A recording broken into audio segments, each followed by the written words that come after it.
Right then, this is a quick walk around video, and this is for a Honda CR-V 2-litre EX manual. See here, 2013 car. The car has had just 2 owners from new, and has a full Honda service history right up the service we've just done. It's got a really lovely history on the car. Finished in twilight blue with black leather interior. The car is in fantastic condition. Going around the car. Front of the car really clean, lights and lenses clear and intact. I apologise, got sidetracked there. Bottom of the car really clean. There's no obvious stone chips, it's kept wonderfully well. Near side of the car, passenger side, beautifully smooth in the panels, really crisp. By the way, it's a beautiful sunny day. That's right, near side front handle, absolutely lovely. It's a lovely sunny day, but doing videos in bright sunshine, you can't see anything. That's why it's in the shade. It's not to hide anything, it's quite the opposite. Near side rear alloy, again, absolutely lovely and clean. Camera in the back, it's just so crisp and sharp, this car. Very nice all the way around, bumper, tailgate. And off side of the car, driver's side, again, absolutely beautifully smooth down the panel work. Right, absolutely lovely. Remaining panels likewise. Fine alloy, just a minor mark on the outside. Just caught the curb slightly, but in all honesty, that's pretty much all you're going to see on this lovely car. Let's go into the boot area now. Absolutely cavernous boot. Nice to see this one's been fitted with a load liner as well, which obviously helps protect the carpeted area underneath. Coming to the back, wide opening rear doors.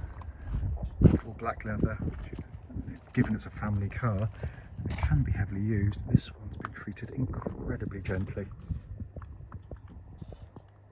Coming on the passenger side front, again, all very nice. Full set of original Honda mats in the car. Passenger seat again looks like it's hardly ever been sat on. Finally come to the driver's door card, really nice and clean. Seeing the football areas down there. And the driver's seat itself. Again, amazing condition for the age and mileage. So inside the car now, engine's running, so the dash is illuminated. Dashboard looks pretty much like new, incredibly clean.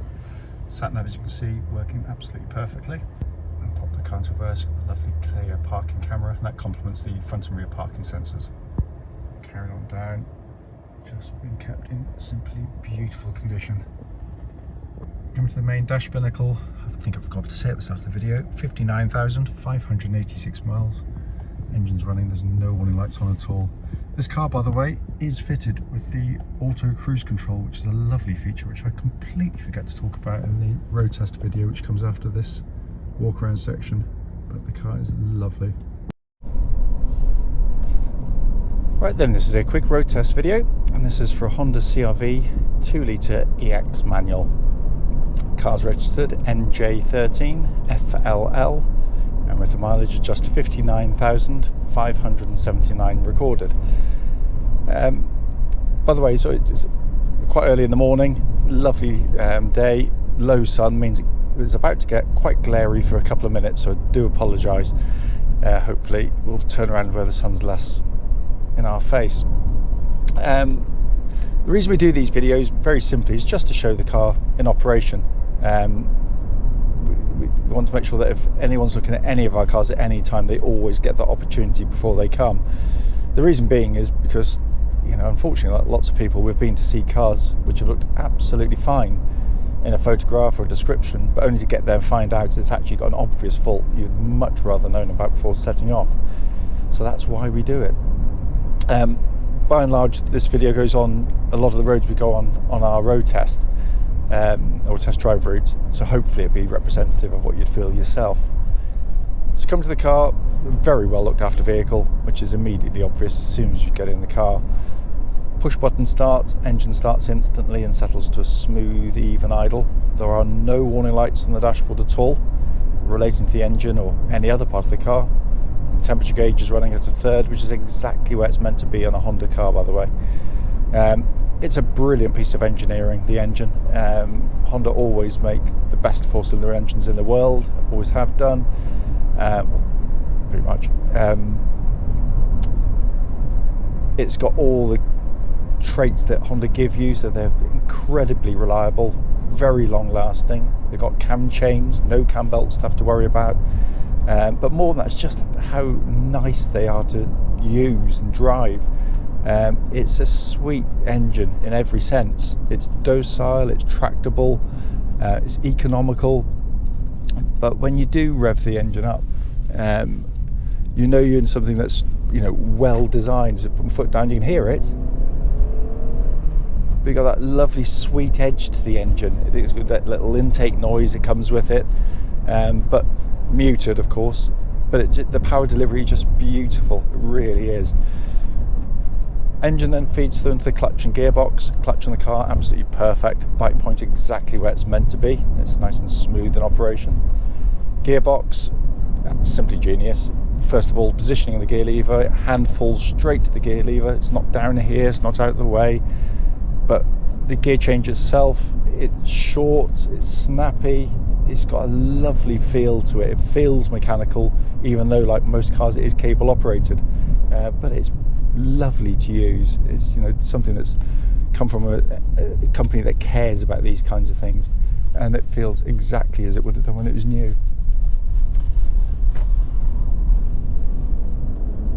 Then coming onto the steering and the chassis of the car, always been a strong point of the CR-Vs. Steering's really nicely done. There's no vibrations, by the way, at this speed or any speed up to the legal limit, and it tracks nice and straight as well. But it's just got very nice weighting to it. There's no, you know, it makes the car feel substantial on the road, which is lovely. It doesn't feel over light, even though it's light clearly for, you know, it's power steering. But it's not devoid of feel as so many are. But when you do go through corners, you know, because these aren't sports cars, there's no pretending they are. It's just a very nice car to drive. It's the best description I can give it. But what's difficult with suspension on taller cars like SUVs is if you go for something to give you a soft, pillowy ride, you end up going through corners like this and it just keels over, lollops about, and it can be quite nauseating. But when if you go for something that sort of holds it all in check, it's quite tight through the corners, you end up with a really brittle, hard ride.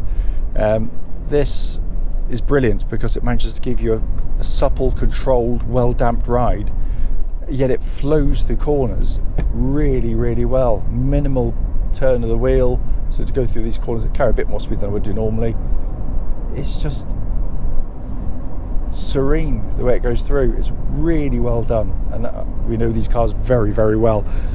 Incidentally, absolutely no clonks, rattles, anything from the suspension at all. It's all in very good order, and the brakes are excellent on the car. Powerful brake pedal, there's no pulsing or vibrations coming back to the brake pedal at all. And coming inside the car, firstly, you know, just when getting a Honda, of course, is they are beautifully put together. You've got a perfect driving position, anyone can get comfortable. Obviously got multi-adjustment on the electric seat, but the seat itself is really nice. Visibility is fantastic in the car. You know, you get in, you don't feel intimidated, you don't feel hemmed in. I can actually see the bonnets, which is a miracle on modern cars, but it's really nicely done. Dashboard itself is very highly equipped, but unlike most cars where you need a PhD in something or other, this one you can get in within a couple of days. You've mastered it. It's easy to use. Starting with the sat-nav system, one of the easiest you'll ever use yourself, working perfectly. Down below that, we've got a dual zone climate control system, and that gives you different temperatures on either side if you wish to have it that way. That also pumps out lovely cold air, by the way. We checked that in a nice warm workshop. And down below that, we've got heated seats, again working exactly as they should. As is always the case with Honda, if you twist anything or you press anything, you're greeted with a nice substantial feel. The switch feels well made. It doesn't kind of wobble or rattle in your hand as so many seem to do. Then